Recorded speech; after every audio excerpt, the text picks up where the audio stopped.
That's a great idea. Communication monitor. Where have you been all my life? Mm-hmm.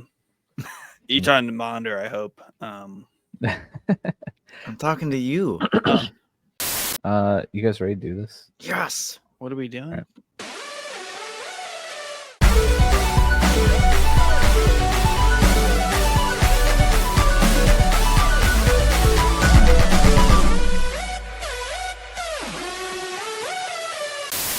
Hello, welcome back to Showboys. We're here to talk the season 2 finale of one of our favorite shows, Severance.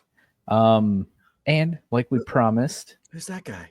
yeah, special guest. Nick's joining us. We finally somehow somebody got him to watch Severance, and he caught up, and he's here to talk the finale with us. So that should be a fun time. Just put him through a bunch of random rooms. I did it.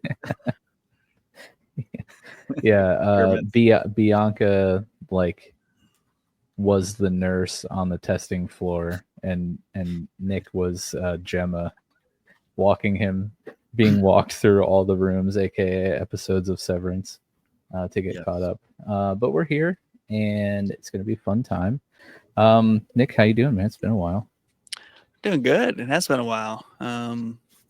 See, Dad has gotten younger while I've been gone, which is always a great development. There are a lot of filters on my face right now. Oh, okay. Is that what it is? You got Snapchat finally. You're like, you can do this? Can I do this? I have an app for that on my computer. Yes, you do. Sleep does wonders. Okay, Yeah. I'm glad you're getting more sleep. Yeah, me too. Things have been good. Busy. I'm glad I haven't been podcasting for the past 2 months because February and March were just hellacious.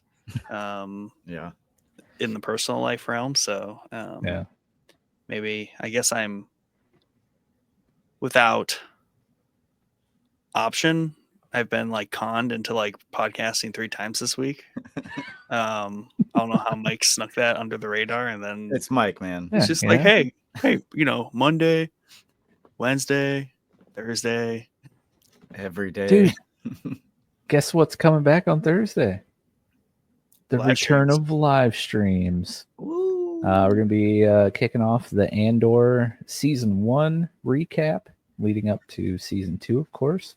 So it's going to be the next, 8 weeks of Showboys content will be Andor related, live streamed Thursday nights at 9 p.m. on the YouTube channel, and I think whatever else, Facebook and X, or Facebook and Twitch or something like that. You guys remember how to do that? No, it's gonna be crazy. So long. We need an intro. Yeah, I'll get you. We do. But yeah, Dad. Without further ado, I'll pass it over to you. Let's go through the finale here. Well, should we save Nick's thoughts about the entirety of the show so far until later, or should we get that out of the way now? Because I want to know what Nick thinks of the show. Well, you're running this series, so whatever you want. All right, Nick, I want to know, what are your thoughts about this show? I like this show.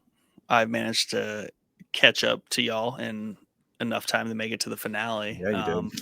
I've had to drag my wife. And then you through... watched the finale before either of us. I know. Yeah, you did. That's crazy. I technically beat you guys. You beat us. What the heck? Yeah. Beat you to the finish line. You were on mission. Tortoise, or just a hare. Just started late. But yeah, this was a good watch. My wife enjoyed it, but there were, obviously there are some slow parts, and as I said before, she watches her comfort TV is more stuff that's everything is in your face and there's no mystery about it. So shows like this usually get a little dense for her to work through, whereas I'm just oh, awesome, I don't know what's going on, I'm just enjoying. I have time when you don't have to follow too much of the story, because it's just all in the wind most of the time, especially for the first half of each season. I just enjoying the show and characters and cinematography and design and all that stuff. So I think that's why I like shows like this, because you can worry about all the plot stuff later. You just have to remember all the little details along the way. But I do like it for all its little details. It's immense amount of mystery. I think this is always my problem though when we have shows like this. I don't do a lot of like along the way speculation because I just feel like it's a waste of time because show like this, like you have no idea. Like it's so Right. they're like I don't really spend a lot of time thinking about things until like I really get like a tangible maybe on something. The show doesn't give you a lot of maybes, which is probably the most annoying thing about it. And it seems to be the general sentiment that they just leave you with more questions than answers all the time, which I think it can get a little exhausting. But then they throw like a whole like pile of answers, but like riddled with new mysteries. Yeah. By the time you Yeah. think They about it definitely all. have done that a lot. Yeah. Yeah. You're like, wow, that answered a question I didn't even know I had. And And it now I have unlocked. 3 more. Yeah. Yeah. But wait. But wait, there's Um, more. But no, yeah, I definitely like. I think it's a style thing that is more gives me more little gravity to it. Like what's Mhm. going on is kind of like beside the point, in my opinion. It's like the style of it and the occasional blips of philosophical questions that pop up Right. when we're talking about innies versus outies and all that jazz. Yes. I think I don't know. I really like to say they are the same person. I don't really buy the whole Irving plot line where what's his name? Bert. Bert. Nerve. You know, like you could literally have 2 souls. I'm still thinking about that one, but like I don't think that's the case in that situation. But like I do like that they like cover those topics. So yeah, Yeah, I don't know. It's a very unique show for sure. And it's got its quirks, and I think the quirks are like what keep you around. Mhm. Or like good quirks versus like negative quirks. Yeah. Good quirks are good. Well, I'm gonna go out on a limb and say that you probably haven't listened to any of the podcasts because all we've done is speculate. There's been I about figured that much. 300 theories that we've come up with. And 299 of them are wrong. We did a little, yeah, exactly. We did a little bit of speculation with Bianca this couple days ago after she finally watched the finale. So a little bit of speculation there. I'm fine with like end like finale speculation because then it's all settled. Otherwise, I'm like, there's no point. Like finale is going to come around, it's going to blow everything out of the water anyways. So Yeah. it's probably why I didn't watch any of the episodes because I knew you guys were just speculating and plotting the whole way through and Theory wrong casting. all the time. Yeah. Awesome. So how could anyone be right about anything in this show? Like, Sure. do you think I they was- really know where they're going, or like they're just literally Ben Stiller's just like making So, it up the night Stiller, before? they have like they know where they're heading and they have some like key moments mapped out, but then they're kind of like creatively hitting those spots along the way. Which is cool because like it gives them some creative room while staying on track, which I'm excited for. What if you're able to answer this? What was your favorite episode? Do you have a favorite episode? You know, this is a fun crossover across like multiple like greatest shows of all time. A hallmark of being a greatest show of all time is you have to have a snowy in the snow like episode, and even to the point of being lost. So Woe's Mhm. Hollow is definitely a That's a good standout one. episode there. There's like one of the best episodes of The Sopranos is one where they're literally like lost in a pine forest in Yeah. like the rural Jersey area. And it's supposed to be like one of the better episodes of all time. And there's another series too that's like that. But yeah, that Woe's Hollow is definitely That's up a good there one. for me. That It was so episode, different. yeah, and we coined 2 terms that I think, if they take off, need to be appropriately credited to Showboys, which was Twinnies and Innieception. Oh, Yes. right, yeah. Those are good. I like both of those, and very accurate. You know. So Uh, is it too early to ask, or I'm very interested in like what of the like 3 theories you guys did guess about like were maybe partially right? Well, you know what? There have been so many that have come Okay. out of our mouths that Yeah.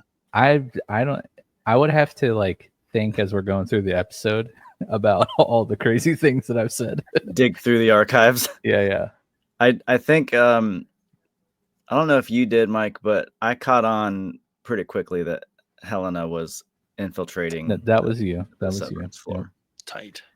I still like the whole culty thing. I think we called pretty early too. Yeah. Yeah, that was pretty easy. One of the big ones,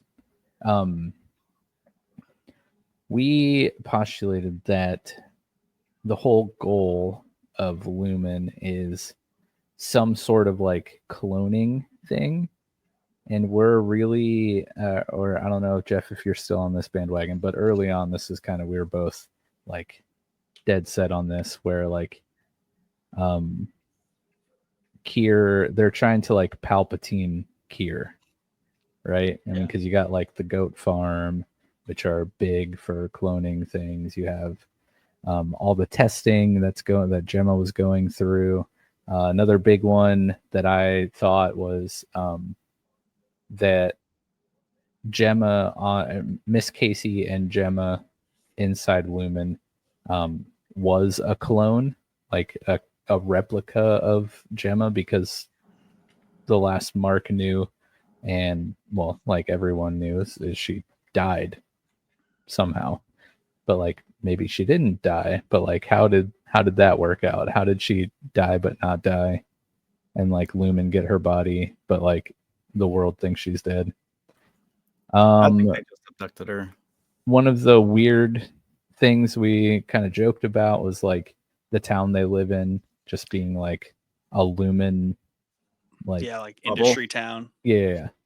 I was trying to think of it. So Bianca brought up about the goats, right? Because like cloning goats is a thing, but also pineapples were like one of the first like fruits cloned successfully, and there's a you can clone fruit. I mean, isn't that just like growing one, like how it naturally happens?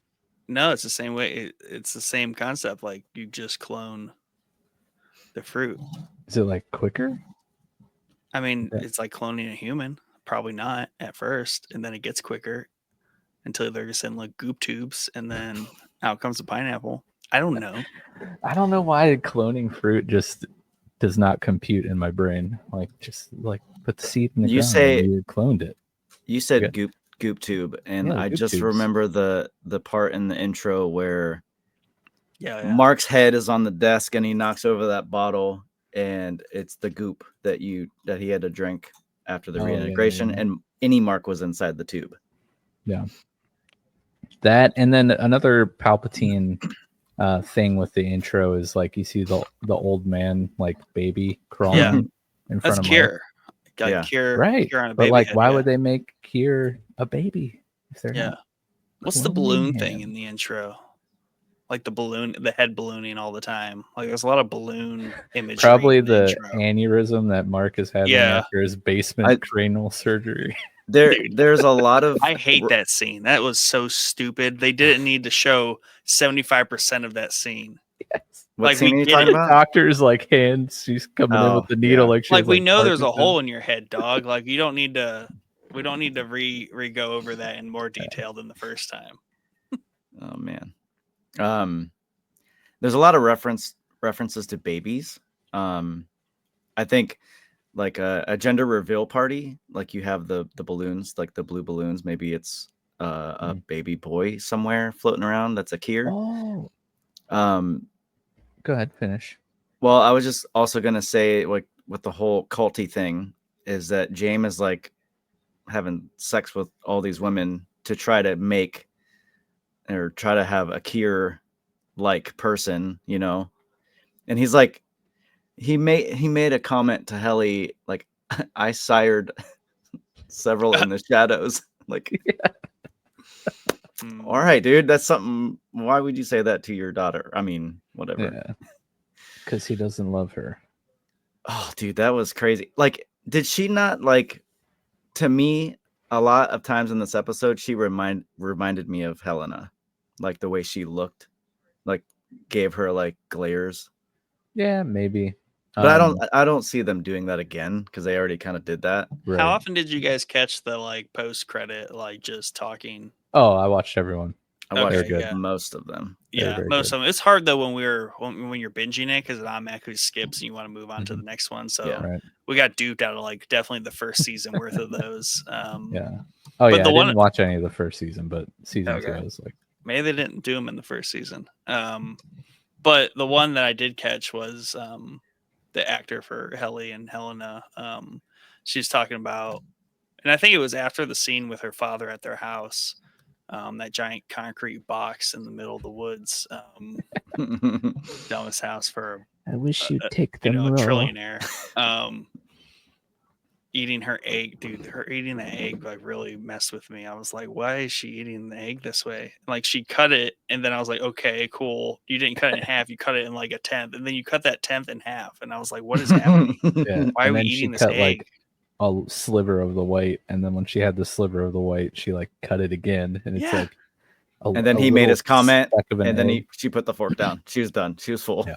Yeah, but the one thing that the actor said, she was like, I don't think of them as two different like characters, right? Like they are the same person with just a slightly different temperament. Mm-hmm. Which I thought was a very important note from like an acting perspective. Like, yeah, they technically are not two separate characters, even though at face value they are, of course. But Yeah.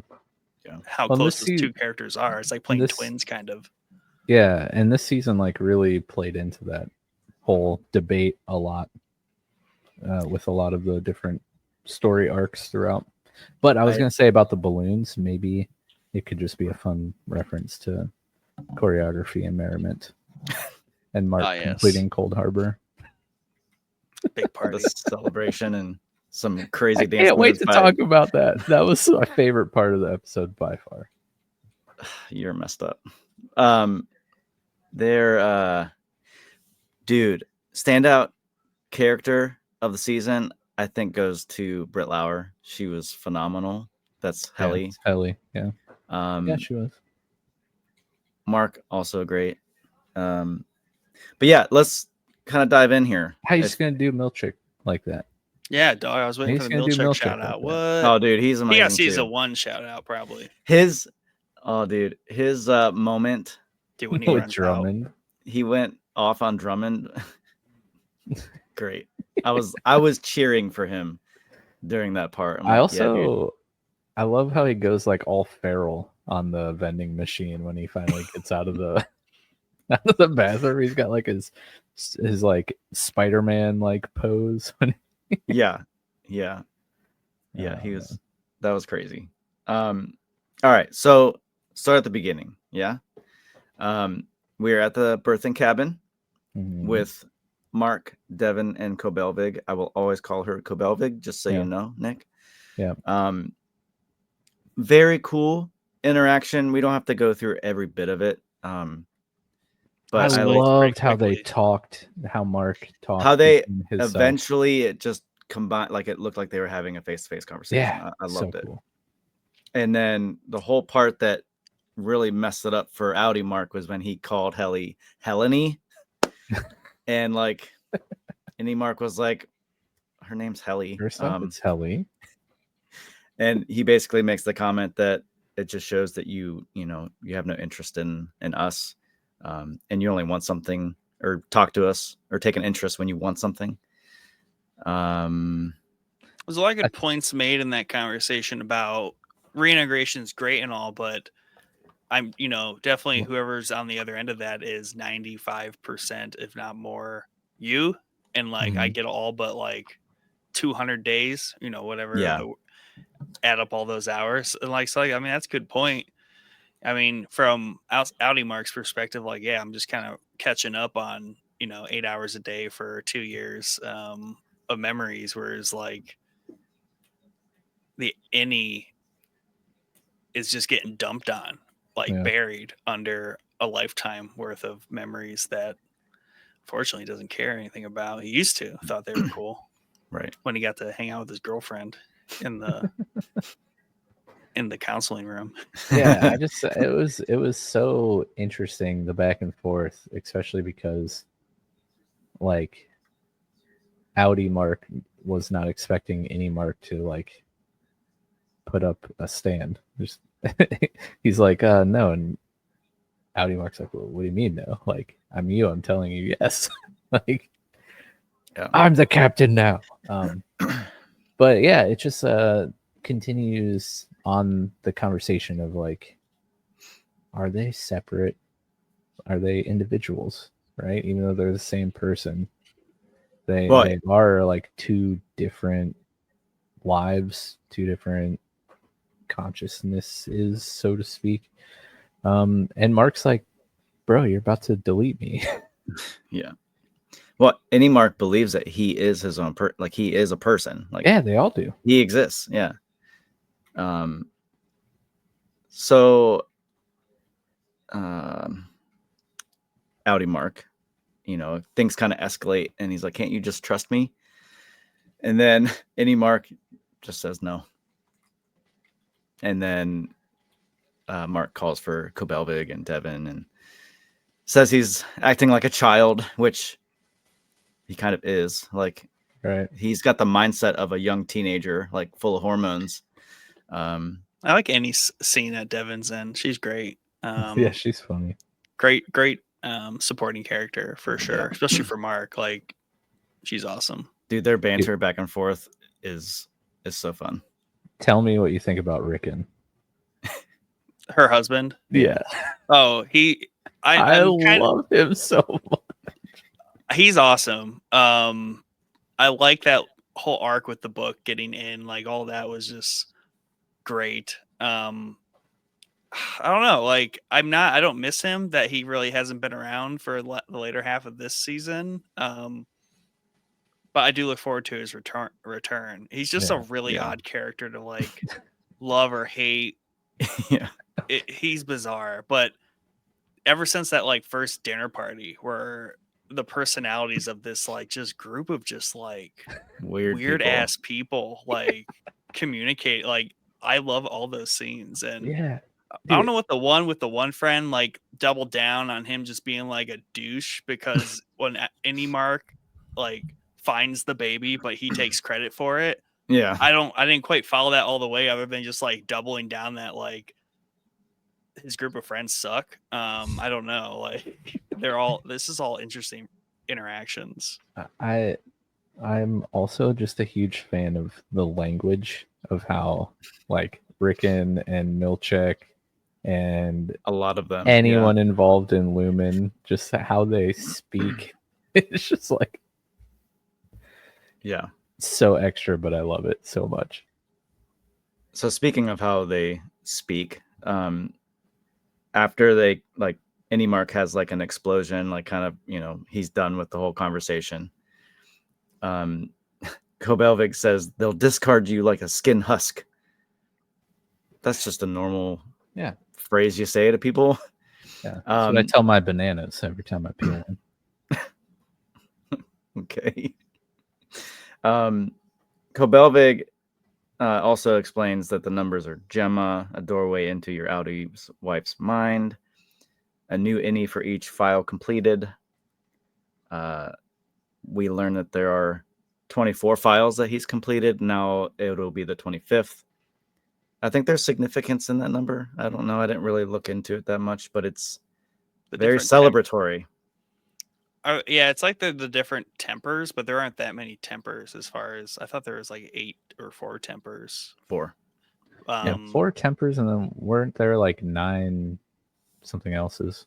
Virtues? That's the one I always forget. Virtues. Yeah, I think but even those numbers don't add up to 25. But yeah, it's some, I feel like, calculation of that, right? And they're testing it across her tempers and like her memories, and the final one, well, we're not there yet, but like it has like significance in terms of like the ultimate test, which is the ultimate test. Yes. Yeah.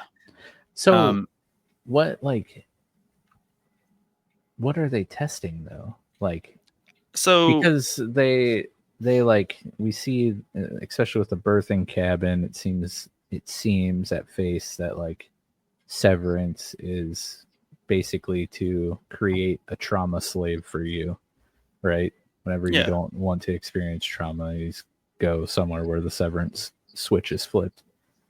So are they testing the different tempers and virtues against trauma and seeing how it holds up? Or like, I wasn't exactly like following. you mean with the rooms? Yeah, and like why Yeah, they're building like all these different innies for Gemma. I think it has something to do, like the cloning thing makes sense, but they're the idea that maybe to like harness Kier's like Essence. his essence, they have to like reconstruct all the tempers correctly, and that's like what they're refining. And so like take the first room, which I assume is the first one, is the dentist room, right? So maybe that one's like a legitimate temper, right? And then all the later ones just start peeling off of different facets of the tempers and the virtues. So say like the first one is one of the more like raw ones, and it's like literally your existence is like going to the dentist and being tortured by the dentist, and like that's your existence. So it's like at what literally my point, worst nightmare. yeah, it's like at what point does your temper, your mental like just completely deconstruct? It's like, can they break it? So it's like those innies are specifically attuned to be some way. Maybe that first one, the dentist innie, is supposed to have some sort of crazy resilience to like physical pain or something like that. I don't know. It's almost like they're refined and designed to be, maybe they're making super soldiers. I don't know. But like, It's the next Captain America movie. yeah. Dude, I mean, Drummond is pretty beastly. Dude. But yeah, he's That crazy. guy's haircut, bro. Very culty. Just a straight up legit bowl cut on like a 45-year-old dude. Big The Village vibes. Oh yeah. Yeah. All right. Keep going, Dad. So Kubelvik essentially tells Mark that once he completes the Cold Harbor file, he's done, and so is Gemma. You will have served your purpose, so will she. And she also says there will be no honeymoon ending with you and Heli R. So keep that in mind, because it explains how the ending plays out. This is like one of the last thing he remembers. And then he says, tell my Audi that the next thing I see better be the severed floor. So then we get a nice, cool little transition to the severed floor. And then we see a fresh new painting on the wall. Badass. Which is so awesome. which is called The Exalted Victory of Cold Harbor, which totally sounds like a war. I feel like that needs to be our thumbnail, just that painting. Anything like stick out to you guys on this? I'm gonna pull it up. Yeah, the painting. Yeah, without pulling it up. What's it called? The Exalted Victory of Cold Harbor. Yeah, because it definitely obviously Mark's like front and center. His eyes are like closed, and he's almost he's like praising Kier. Yeah, over his victory. But then there's every other character like observing this, even ones that aren't present anymore. I feel like, because they're all like Bert's there, Irving's there, the old guard that Regabi murdered was there. All the shadow innies were there. Helena was at the top, where twins. They had the whole use the right word. They were credited as shadow whatever. At the top of the waterfall, we had all the Egan line with Helena front and center in the middle. So they didn't have, I thought it was interesting, they didn't have Gemma on the left side, because all the left side was more of like the Audi people that he was Well, no, not necessarily. Well, because you have Dylan and Helly and Irving and Cobell on the left, and Bert, and I'm Mhm. assuming his husband. But then you do have Rickon, Devin, their baby. The party guests, Rickon's friends, Yeah. and also the replacement replacements. MDR team. Yeah. Which I love that, by the way. On the Brianna other Tarth. Where's she at? Oh, there she is. on the other side. Yep. Yeah. Miss Casey, Milkshake, Miss Huang, the goat people, Four Tempers, the shadow people, the innies, whatever, or the twinnies. Grainer, who was the other guy that got murdered, and then Natalie. And no Drummond. Yeah. I thought it was Milkshake cool. just looks so disappointed. Dude, In this painting. like these paintings are like incredible. Like whoever took the time to do these are just amazing. And then Helly comes out of the elevator. They hug for a while. Helly? What'd I say? I'm wondering. Oh. Really, is it Helly? I don't know. I'm questioning it. And then they're led to MDR, and we see a Kier robot, or would you call it an animatronic? And Yeah. I would call it animatronic. It's like Okay. basically it's a mechanized wax sculpture. Okay, so who's voicing it? I was just gonna say that because it's like it's responding. It responds to Milkshake. Yeah. Not as in like he's waiting for the recorded line to say, because they like jab each other. Yeah. I feel like it's Drummond. Really? Yeah. Or the cart guy. Yeah, unless the board is literally Kier. Okay. His essence. So and that's who it is. Fast forward a bit to when James is in the room watching Gemma in the last room, which we'll get to. It's the same voice. It's the same voice. Okay. So, and it kind of seems like it's coming from the board because the speaker's there or whatever. Anyway, so there's a nice little love letter from Milkshake, and he reads through it. I love the whole thing, dude. Historic completion of your 25th file. And then he says, love Milkshake. So then Mark goes to the computer. Helly's there to witness the historic moment. She tells him that James was there, which we didn't talk about. She like gets to a point where she's about to stab him with a pen.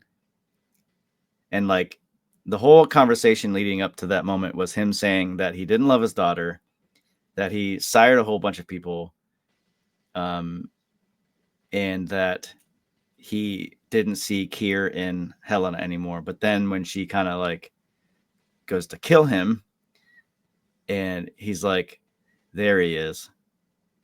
So like, yeah, he sees him in Helly. Not Helena, though. Yeah. Helena. Like, I always want to say Helena. Like, then that's the first time we've seen him on the severed floor. Why would he make a special trip to the severed floor to talk to Helly to say that he doesn't love Helena anymore? Maybe he made a little detour on his way to the viewing room. That's true. That's true. So then our boy Milkshake shows up. Before that, he was in a hurry. He had time. Yeah. He actually is going to the elevator and meet Dylan. And Dylan's like, he said no, didn't he? I love Dylan. Dylan's great. Great little mini arc here exploring. Yep. The little like significant other with himself. Yeah. But like the note that Audi wrote to Innie. Yeah. That's good. It's pretty good. It's very Dylan, but in a touching way. First off, F you. Yeah. Yep. But I get it, bro. Yeah, it tracks that you would agree, given our shared physiology. I love how Milkshake just sprints out of takes off. Yes. I was like, what is going on? And then that feeling just continued to escalate throughout the episode. I'm just like, what is this? But it was all tense and suspenseful, and he's like taking his tie off, like what's about to go down, like what's happening, and then it gets all fun, and he starts. What is the inner or the talking before the band? Yeah. So this interaction between Milkshake and Robot Kier was weird and tense. Yeah, I taking jabs at each other. Kier says, if you would have written good thing you didn't write the first appendix or it would have burst. Yeah. Well, those are more jabs to like. I love it. It's the vocabulary thing. Maybe it was Drummond. Yeah, more jabs to that, and that's like my other favorite Milchek scene is how he processes the criticism about him using big words, right? And he just takes that and he just like abstracts it down to grow. So it started off as a big long-winded sentence to sound like super smart, and then it's like the point of that sentence is really just to say grow. But he didn't. No context, grow. But he didn't change. Like he's back to the way he was. Like he's still saying all these big words. Yeah. I actually don't think it was Drummond because Drummond was with Dr. Maurer in the observing room at the same time. I guess as Cold Harbor was finished. Because we're seeing Gemma. True. So Helly and Mark have a nice little conversation about different states she wished she would have thought of, like Europe or Zimbabwe or the equator. He doesn't know what it is. He was like, is it a building? She was like, or a continent, or just a big building that it became a continent. Yeah. Dude, there's a part of me that loves their chemistry. They're doomed, but I still love a part of that. Yeah, and then so this is something I wonder about severed folk, right? So you get severed. How do they control what you know and you don't know? Like obviously your memories are all gone, but it's like, how would Helly R know what the equator is in the first place to even mention it? Did she read it somewhere? Is she really not Helly R?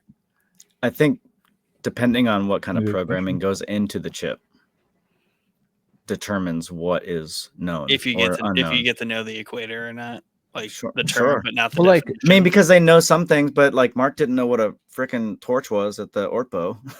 Yeah, right. Or didn't they make a comment something about the waterfall too? I don't know. I don't remember. Oh, they're wildly. Well, yeah, they were confused about the whole outdoor thing, for sure. Yeah, it's a good like, question. where's that programmed at? You know what I mean? Right. Yeah, I mean, there's probably a whole probably a whole department dedicated to just that. You get the dictionary, but not the definitions. Here's equator. Use it how you feel. Yeah. Just whatever comes to you. Just go with it. Or she knows. Or she knows. So now we get our big marching band. Choreography and merriment. Yes, it was quite the. I mean, did you think they were ever going to be able to top the season 1 dance party? Well, they did say they wanted to do something different. They did. Very much. And that they did. Yes. Yeah. They did. Milchik still danced though, and he was getting down. Great dance moves, man. He was born to dance. I love that guy. Like, I need more Milchik, more of that actor in my life. Yeah. Yeah, it's a love-hate relationship for him. So, but when he's, I don't know. I feel like he might turn, like he might switch sides. Like that's I just made a connection. Okay, Nick, Dad, you can answer this too because you watched Mr. Robot. But is Milchik just like the Severance version of Vera? In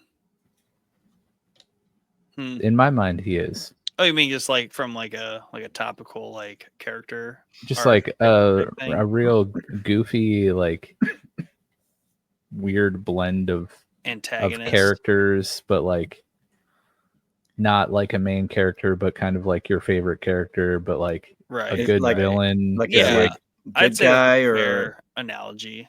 Yeah. I could see that. I could see that. Because I mean, and that's the thing. Like, I'm not really rooting. I don't peg milkshake as like good or bad or on a side particularly. Like some degree of him and even Coldwell. Is that right? Is it Coldwell? Will you call her? Cobelvig. Cobelvig. Like they're subject to the whole Lumen programming too. So at some point they are kind of just doing their job. And I feel like they are very similar. They're like a different like type of innie in my mind. But yeah, I can't even say if like it's like a side switch. Like it's just like they are on their own team. They have their own like objectives and agendas that are separate from the innies, that are separate from the company, is what it seems like. Especially when we talk about Cobell, like in this old Lumen town. Yeah, it was cool to get her backstory. Yeah.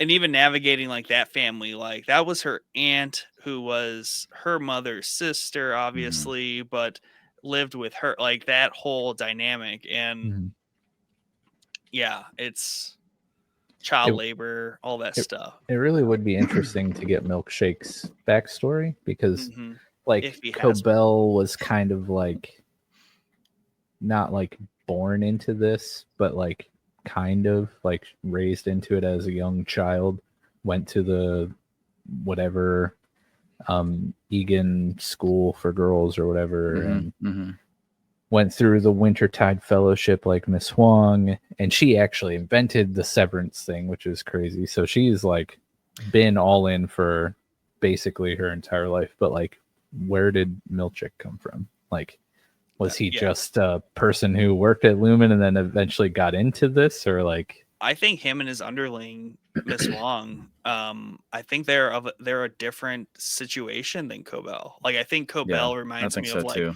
an old school, like early days of the company, like literally go into a town, just hijack the populace and do the thing, indoctrinate them with, taking over their lives. But Milchick, I feel like, is something different. Yeah, I agree with that. And because he kind of just like gets dumped on by like everyone at Lumen, and has to go along with it as a good boy, like be a good worker. What did you think about the painting, Nick? Dude, the painting things are nuts, and even the conversation him and like her Natalie, like, Natalie, her eyes and her facial expressions are so messed up. Yeah, well, they were very telling with the that. Smiles. She like smile through it. Dude, it's crazy. Like she looks like she wants to cry at any given moment, but doesn't. And she's like somehow smiling through her like tears that you can't see. So yeah, that was all just insane. And like, we are getting like these slips of what makes Milchick tick. But what is he? We'll never know. Maybe something interesting. They might not. Maybe he's not even human. Who knows? Yeah. Interesting thing about Cobelvig, real quick, before we move on. She was talking to Innie Mark back at the cabin about the Severance chip being attuned to just the severed floor. And then he makes the comment about the hallway and Irving's paintings, and she was shocked by this. Like, how is this possible? I made this, and I've been testing it, and there should be no like overlapping at all, but it's happening. So I thought that was really interesting. Yeah, and speaking of backstories, we still haven't really gotten Irving's, and like there's something going on with him. Like, and now he's gone. Yeah, and now he's gone. And Bert. Yeah, right. Bert, yeah. He like still Bert works for basically being like the Lumen hitman. Yeah. Yeah. Yeah, that's insane. But what dad kind of tell Nick about your theory about Irving, of how he's maybe military, but definitely somebody who was like sent there to investigate. He's definitely military, but I feel like he's on a mission. like to infiltrate Lumen somehow, which with military training, it's intense mental training, whatever, you put through everything. And maybe that's how some of this like leaking memories are happening inside and outside. Maybe he was able to find a way to store or to like retain that information somehow. I don't know. Bianca suggested the idea that he, like, it's known he's been there like longer than everyone, right? So it's like, what if before data refinement he was working in the same department as Bert? Obviously they're not all aware of that. Like, maybe they resevered him, who knows? But that's why he knows the hallway, because that department said they used to take their stuff to the hallway before they started coming and getting it. Yeah. So if his original job was to deliver stuff to that hallway, that's why he might have a severed memory of it that leaks out, perhaps. And we do know, because of Gemma and the testing floor, they can like create new severed points. Yep. So yeah, it's a very plausible theory. It's a good one. Okay, so now while the band is playing and Milkshake is dancing, Helly and Mark decide it's time that Mark's going to go and Helly's going to create a distraction. So she goes and takes Milkshake's walkie-talkie, runs into the bathroom, throws it in the toilet. Milkshake runs after her. She makes an escape and holds the door. So that's building up some tension there for that later on. I love how she's like holding the door and keeps asking the band, like, help me. And how is she like not acknowledging anything and just continuing to play? How is she holding the door closed? Yeah, Like, Milkshak's got physically, there's no way. Like, yeah, that's not possible. TV. That's yeah, for sure. So there's a lot of bouncing back and forth going on right now. I'm trying to just get myself back in order here. So there's a lot of stuff, like we see Drummond, he's going to this room. Gemma is taken to the Cold Harbor room, and we see, and I'm sorry, I can't remember her name, the goat lady. You can just call her Brienne. Brienne Tarth. She's wheeling a baby goat down the hallway. Yeah. Dude, I love the goat people. Dude. It's so like random and out of nowhere, but I feel it's obviously important. So Milkshake eventually opens the door. Helly falls back, but then Dylan comes to the rescue and pushes the vending machine in front. And now it's revealed what Cold Harbor is. We see, as Gemma walks in, a crib in the middle of the room. Just a crib, an empty crib. Built. Yep. And James is watching. Dr. Maurer asks her, "Who are you?" Which we've heard a lot of in this show. Who am I? Who am I? And then, yeah, he instructs her to take it apart. And I think the song playing in the background is something also from her past, which would make sense. Just trying to see if there's any kind of trigger. And we understand why the crib is there, because that was a very traumatic point in her and Mark's life. Lost their baby, and there was a huge literal deconstruction of the crib and their heart, really. Yeah. As he's ripping it apart, and she's sitting in the hallway on the steps. And this would be the ultimate test, really. Like, does this severance procedure work with the most intense tragedy and heartache? You know, this would be it, I think, for a woman, for sure. Yeah. So, and we see her slowly take it apart with a little Allen tool. Yeah. Not Um, even understanding what the heck's going on. Nope, she just does it. I mean, Also, they just can't stop throwing shade at Mark. Like, Mark couldn't even build it, and it's already built. She's take it apart. take it apart. So I watched a video where they kind of like reference the box, and the company it's like French, Yeah, for but Lumen. it's For F Lumen. it actually spells out Cold Harbor, Oh, really? but there's like a apostrophe D to make it look fancy. Cold day. Cold Day Harbor. Yeah. Like, what was James doing? He was just Why is he observing. Yeah, but why? That guy's Any so sign, weird. any sign of twitching memories? Just Yeah, but making sure it works. He seemed like very giddy. I don't know. I think he wants to keep her when it's all done. Like, I think that's what he's giddy about. I think he wants to make babies with her. Yeah, I think he wants to keep her. He wants to fill that crib, bro. Yeah.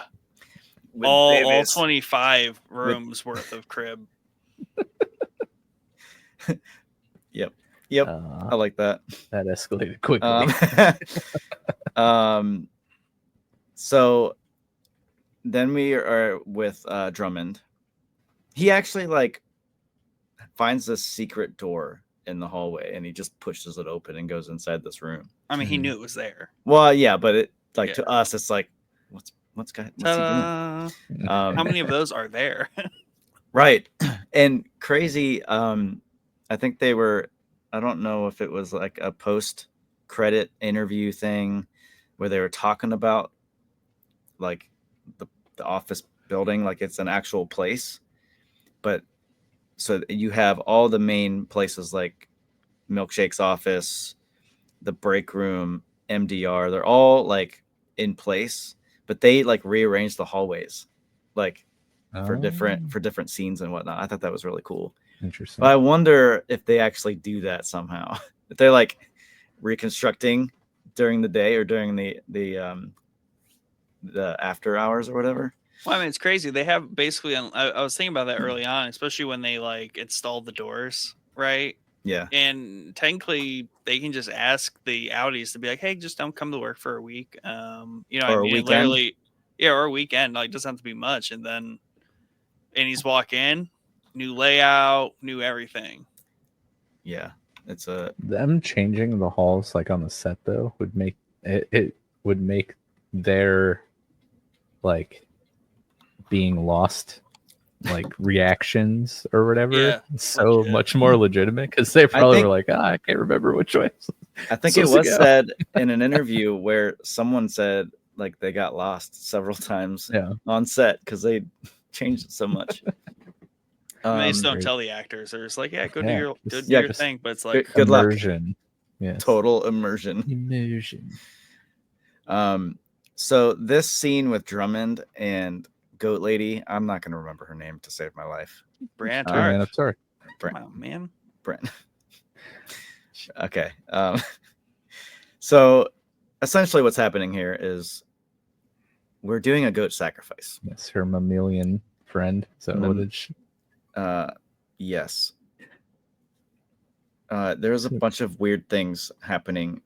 Mammalian nurturable brings an offering, and he asks her, has it verve and wiles? Interesting things to ask. And he says, this beast will be entombed with a cherished woman. What? These are things he said in that scene? Yeah. Yes. Yeah. Why did I not hear any of them? Were they in different like language? No. Yeah, like old English. Like Drummond, bro. Like, what the heck? What are you saying? So then he takes the gun from the wall and hands her the gun. And he says, we commit the animal to Kier and his eternal war against pain. And do you see the weird like display on the wall where the goat was upside down with rays coming out of it? and the guy like holding something and no head. No. Dude, it was so weird. So okay. This escalates very quickly. So she's about to shoot the goat, and she asks him, how many more must I give? And he says, as many as the founder calls. And then we hear some pounding from outside. And Mark is trying to get into the dark hallway and is now trying to climb up the frame to the vent that's above the door. Which is like literally right across from the secret door. Right across from the secret room. Drummond walks out just standing there. Mark climbs down. He's like, wrong door. And he goes to leave, and Drummond slams him up against the wall and then punches him right in the nose. What? Right in the schnoz.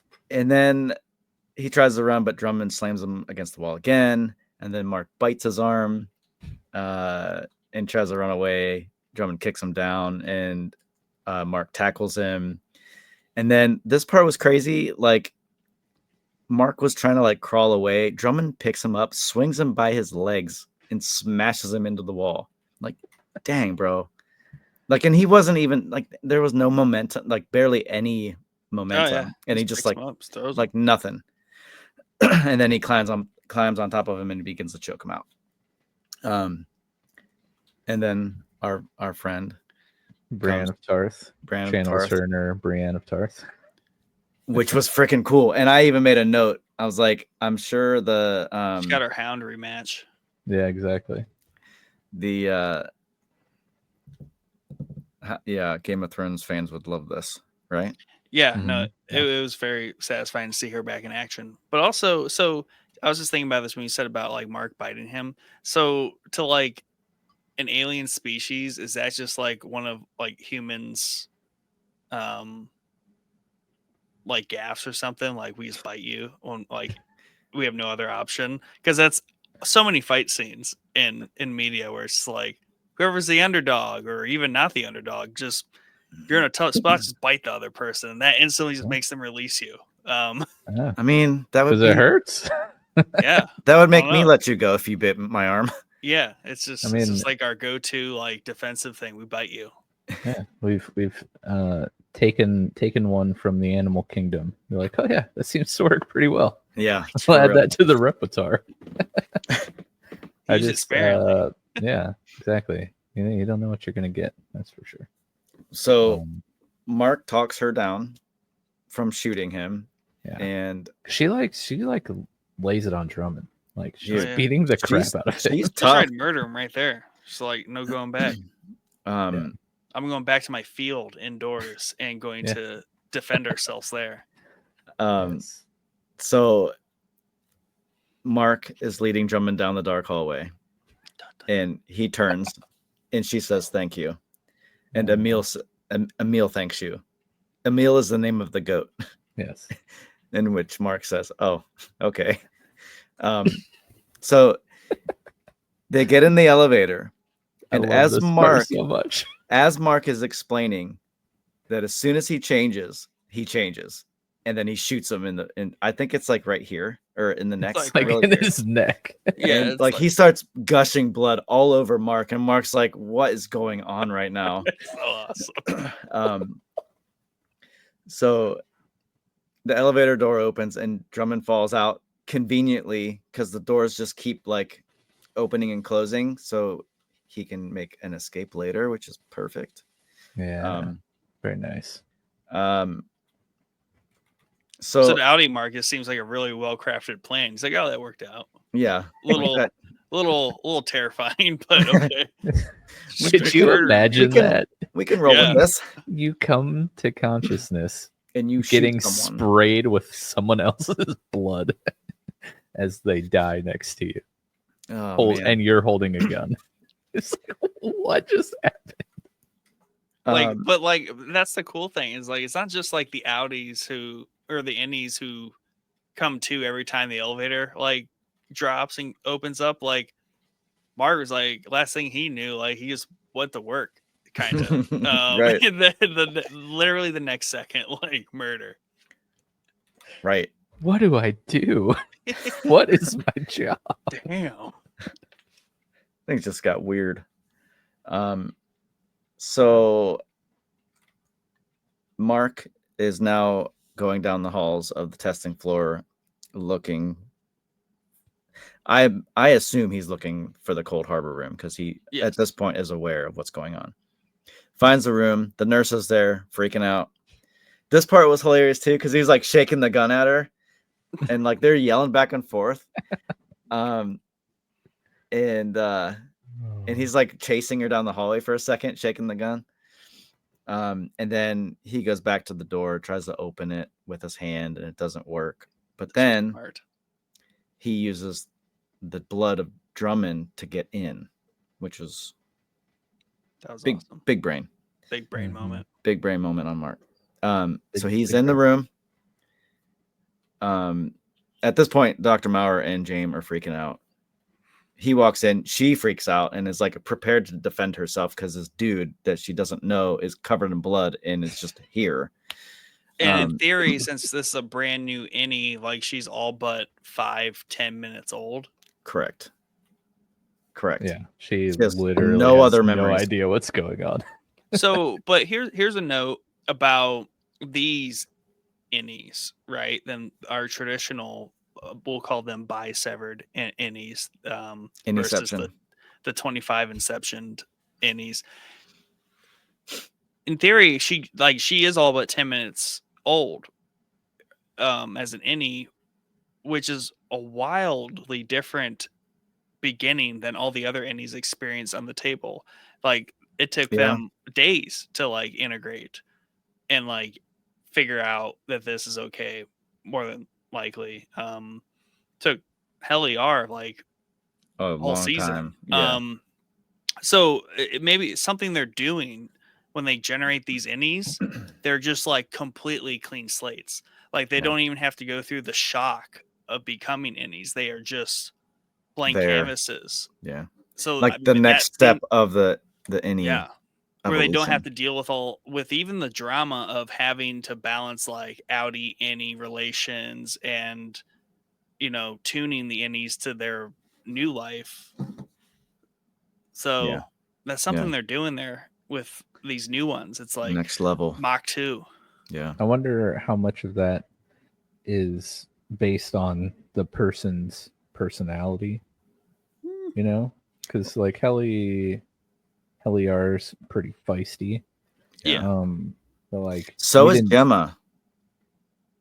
From her episode in episode 7, she's pretty feisty too, and she fights back. Yeah, that's true. Disregard. There are degrees for sure, but yeah, it's like to be that like just fine with your new reality. You know what I mean? That's pretty good progress in terms of just like copy paste. Yeah, right. That's what they're trying to get to. Yeah.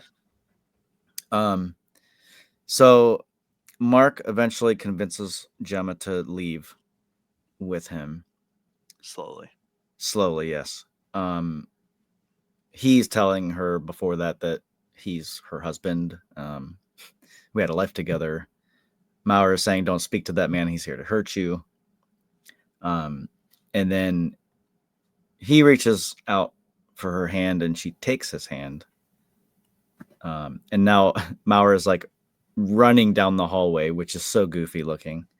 So now they're out in the hallway. Mark's in the hallway. He's trying to get her to walk past the door frame, and she becomes Gemma again and sees him for the first time, which is crazy. Like since the accident, or since that night that she left, they had not seen each other.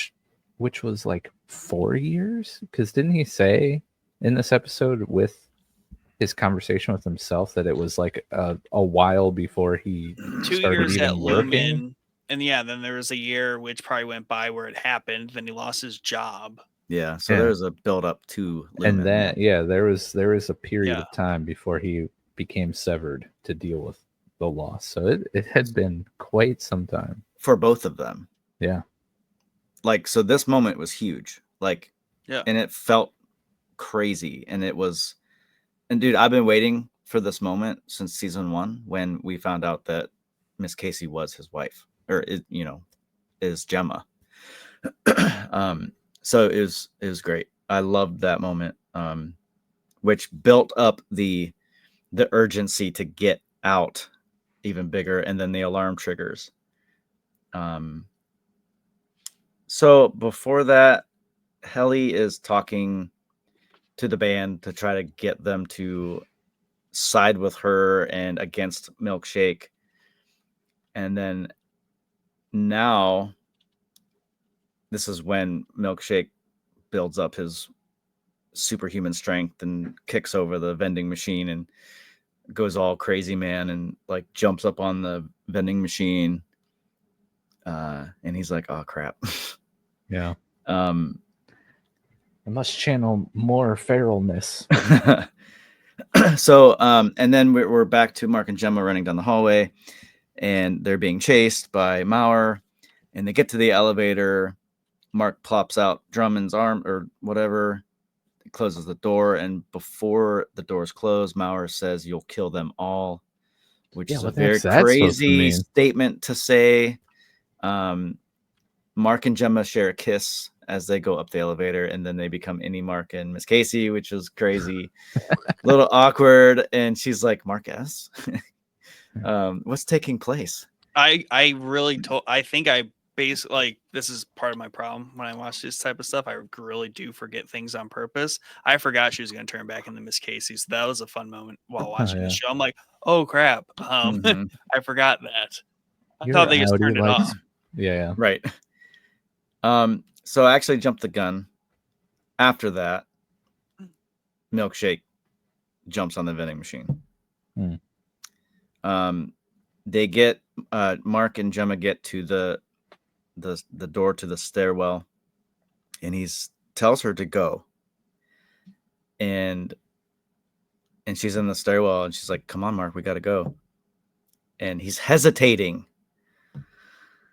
Gemma is pleading with him. He won't open the door. He's like thinking way too much about this moment. And then we see Helly come around the corner, and she says, "Mark," and he turns. And in that moment, he's like, "Oh man, what do I do? Do I help my outie, or do I go with my true love?" Go off the grid on the severed floor and just just make thinking about more than 10 minutes ahead, like just typical in the moment. Typical teenager, like new love, like they're not thinking, they're totally being irrational at this moment. So, and Gemma is screaming the whole time, like she's got to be like totally yeah, dude, this was so hard to watch even the second time. So Mark goes to Helly, takes her hand, and they leave. And Helly gives Gemma a very questionable look. I don't think it was a smirk, but it was just like, it was an odd look. I got my man's bitch. Yeah. He chose me, not you. Yeah, but you're both gonna die, so enjoy that 5 minutes. Hopefully not.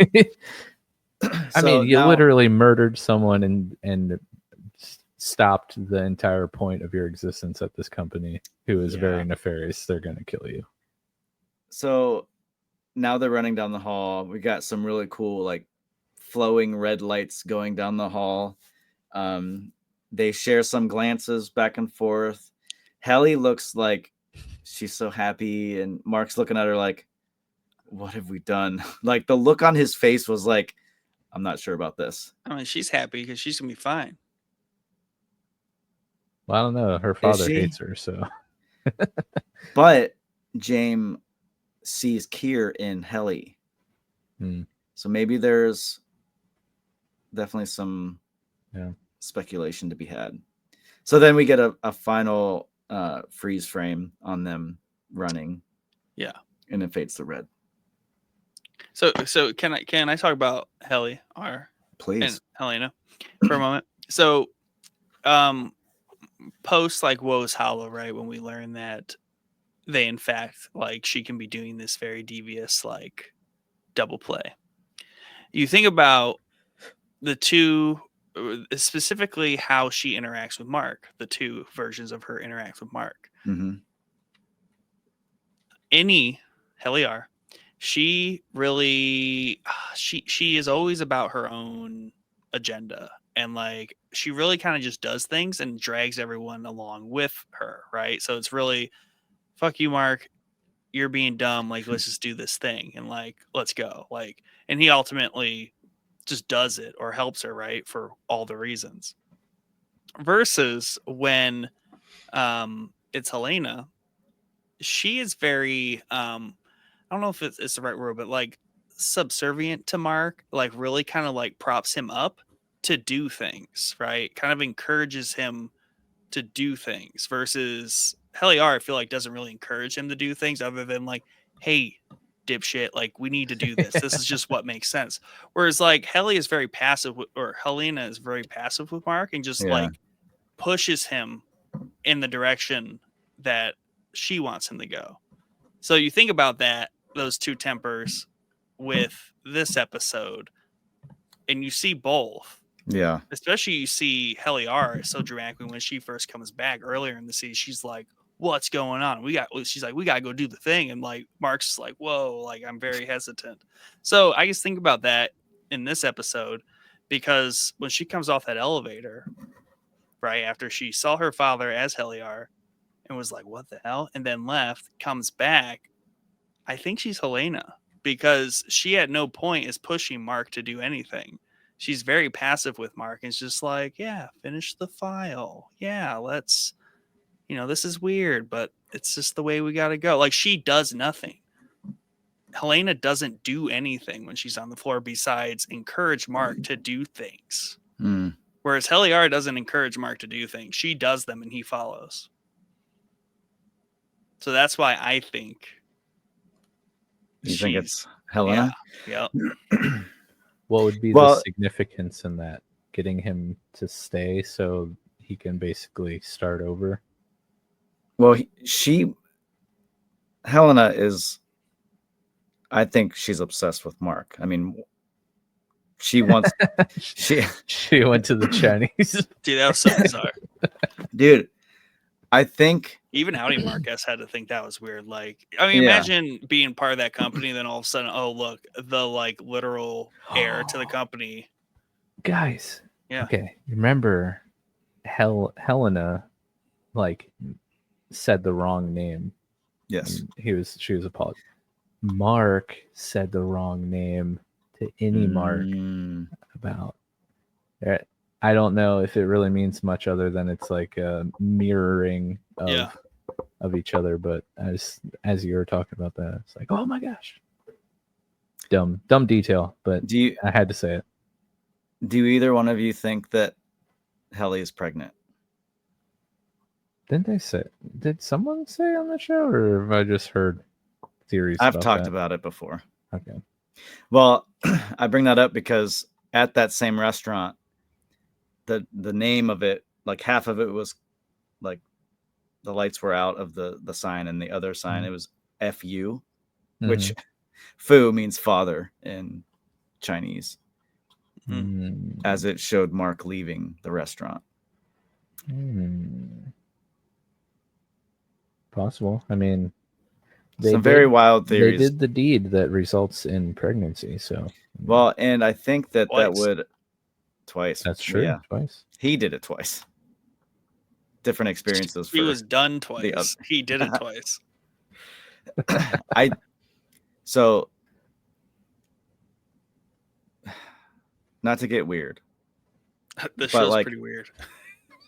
But when the deed is done, everything we just talked about, there's like not to get weird. Well, just bear with me for a minute. Yeah, let's go. Heli, both of their innie demeanors would change, and motivations for things would change after their first, right? Because it can muddy things, it can complicate things, it could bring emotions on that you wouldn't really in a rational mind consider. Their in love. It kind of, Yeah, you are describing love. but that like exponentially like builds it up so that you do things right. Mhm. Like any Mark, I don't know. I feel like they're just I don't know. They're dumb young teenagers in love that have done the deed, and they're like, we're gonna be together forever. You know what I mean? It just Yeah. kind of severs off the Severs off. the Hmm. um the rational thinking sometimes. Just Does. just a thought. Well, they are very young. Technically, they are probably They're- probably barely teenagers. They're Yeah. acting like Well, like in the post credit, like directors behind the scenes thing, in one of the early episodes of season 2, I think it actually was the Woes Hollow one or the one after it. Whenever Innie, Helly, and Mark shared the coitus, the writers basically like season 1 very much they were like toddlers. Season 2 they're like adolescents growing into like teenagers. So like, yeah, those points are spot on, and I think like it's very noticeable too, just like in the way they talk to each other, their interactions, the way that they're like appeased in the office with the different like rewards and stuff. yeah. Yeah, I think it's an interesting concept because it's like true. They've only been alive in this floor for so many days, right? So there would be some sort of like growing and maturing and learning that has to happen. I mean, I think 2 years working as an indie is like 160 days. I think we talked about that, but we were talking about Miss Casey because Oh yeah, she's even younger because she hasn't been awake for that long as Miss Casey because she only worked she only works like a couple hours. if that. Yeah, Just for the just wellness those sessions. Yeah. So she's even younger, which explains why she's so like almost robotic. Like, Yeah.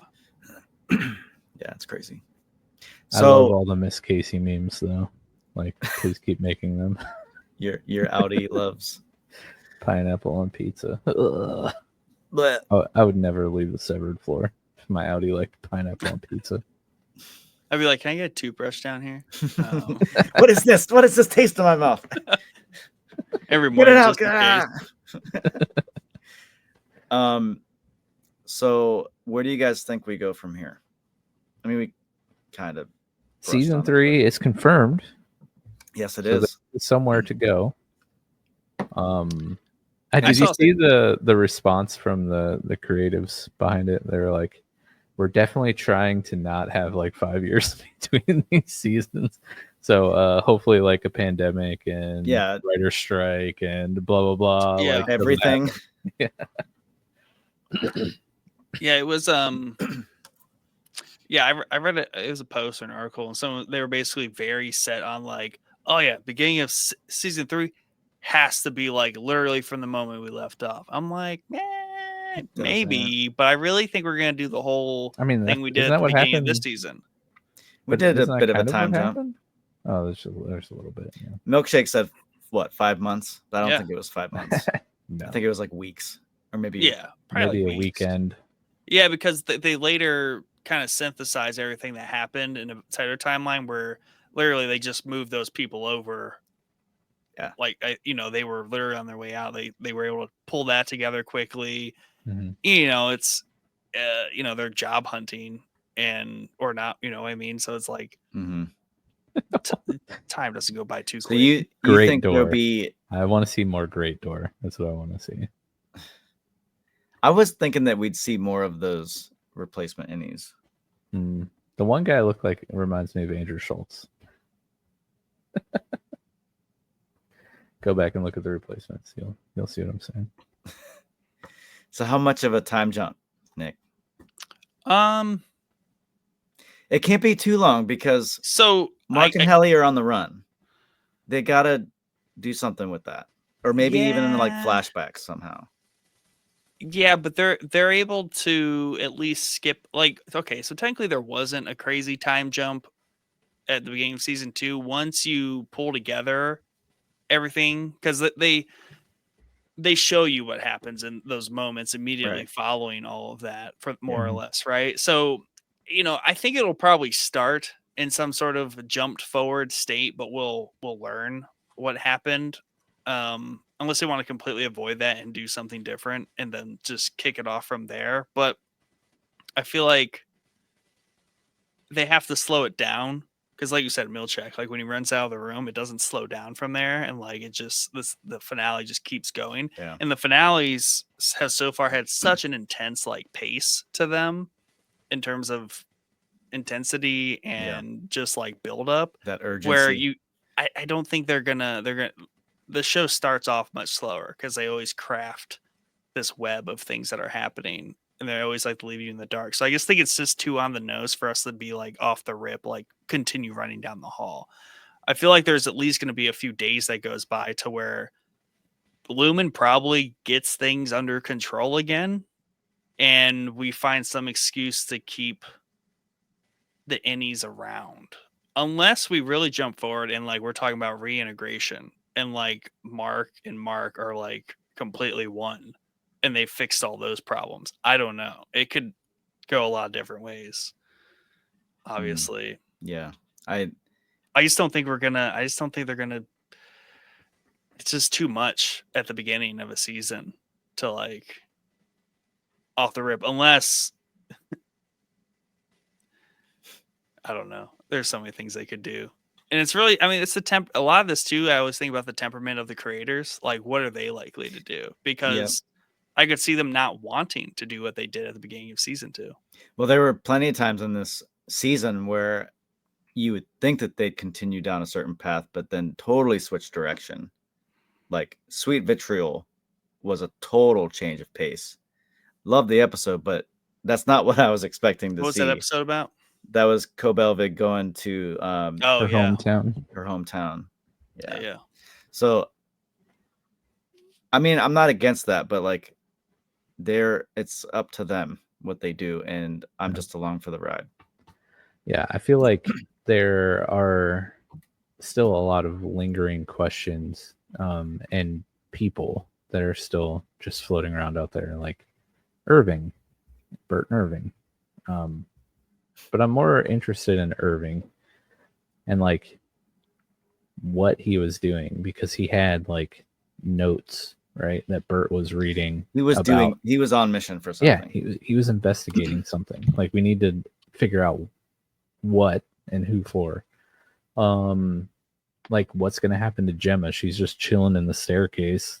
Like it's not like, well, it's like how does she get out of this? Like she's gonna walk out of the building, right? And like Lumen 100% will just like kidnap her, and like maybe that's where season 3 starts. Like Gemma's been kidnapped, and Mark and Helly and Dylan are back, like rebuilding something because of all the stuff that they like messed up. Or I don't know. Is Brienne gonna be around still?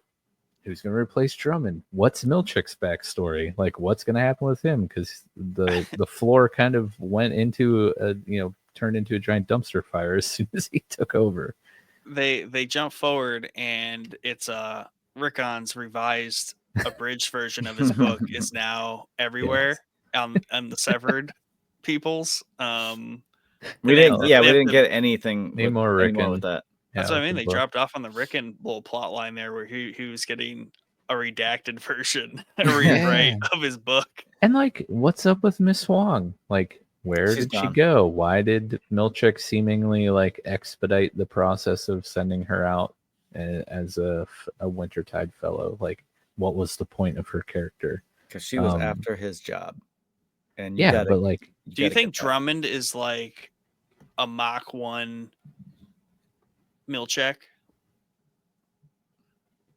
Like same trajectory, same career path, you know what I mean? Like eventually you're so good that in whatever they are, you become like subservient to the board. Like Drummond's kind of like he's a manager. Like that's what they do. They manage Lumen things.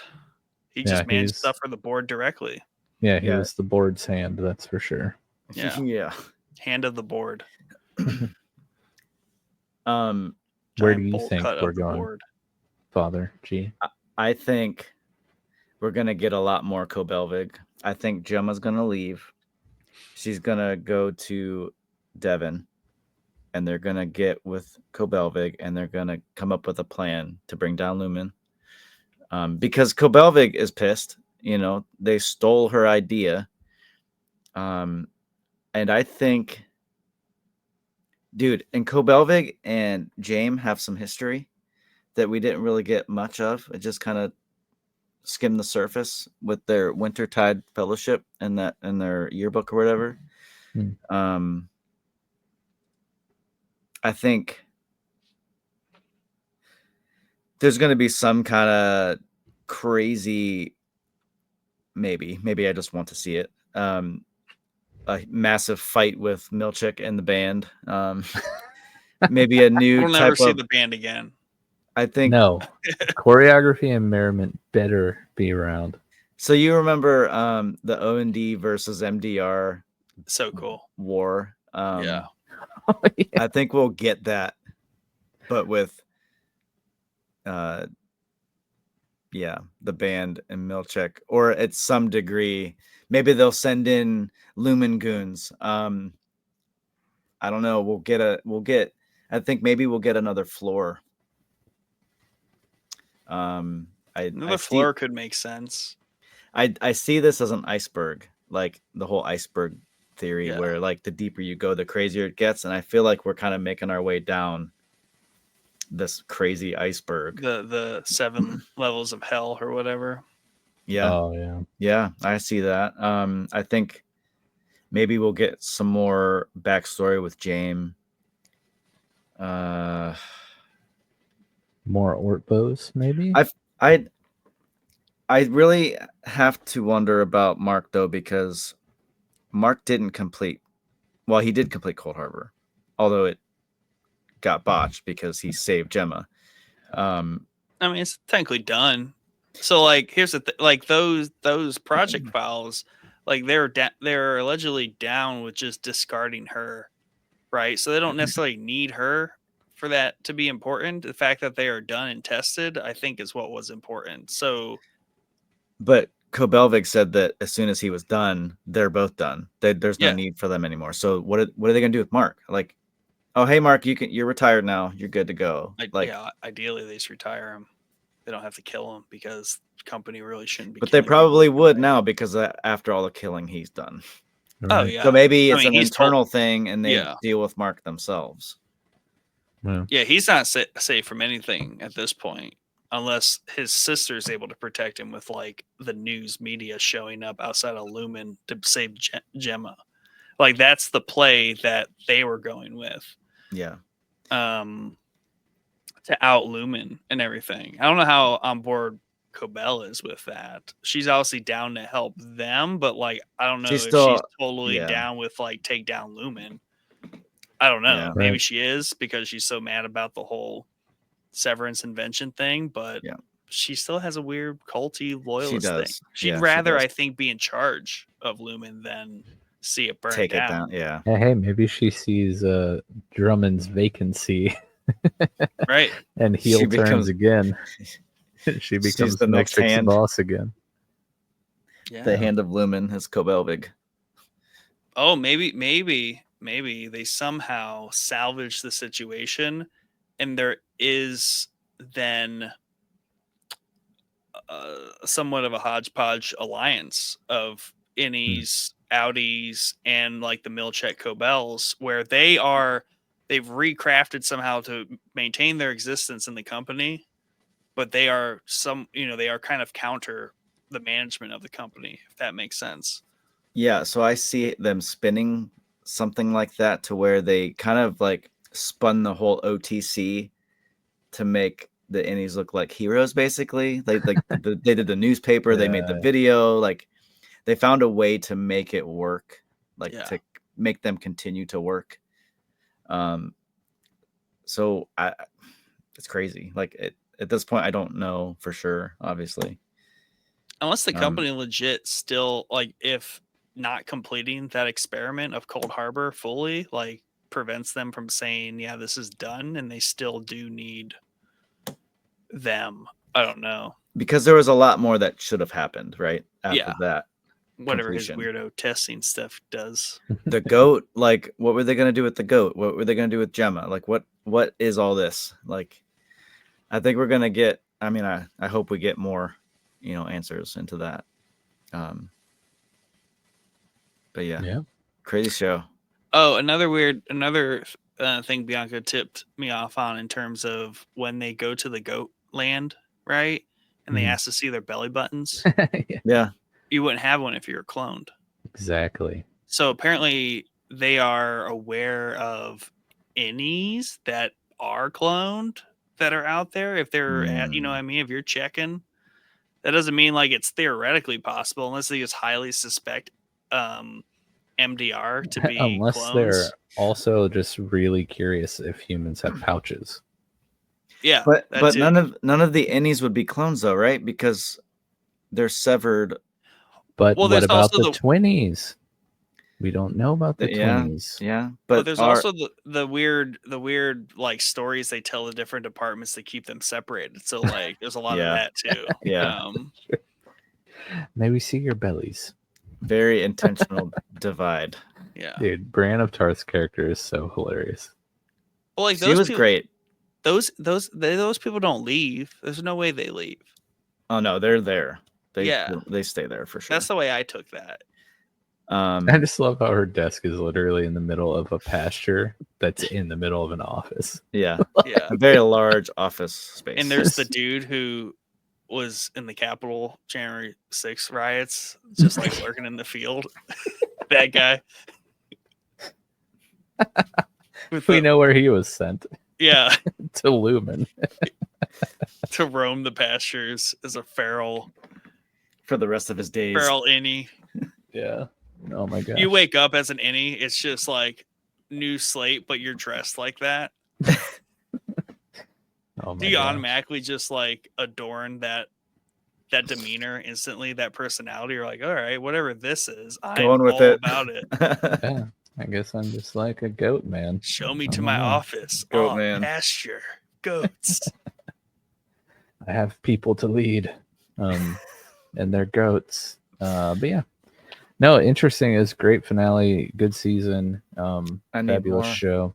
Very happy that Nick, you partook of the visual storytelling of Severance on Apple Plus, and were able to join us for the finale. That was always fun time getting to pod with you.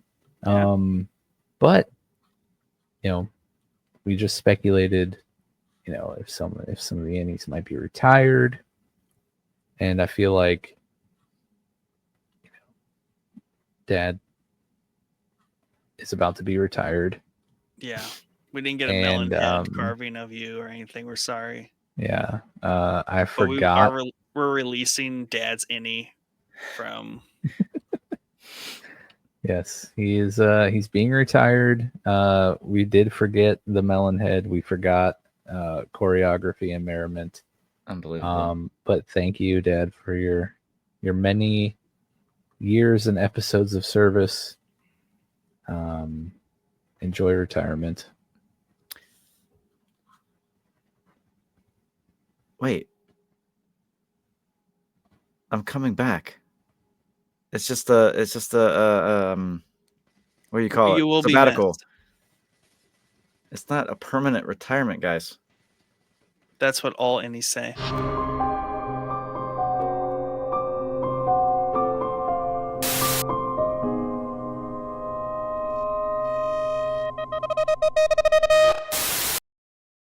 We'll get you the form here very soon.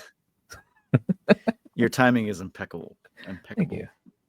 Impeccable.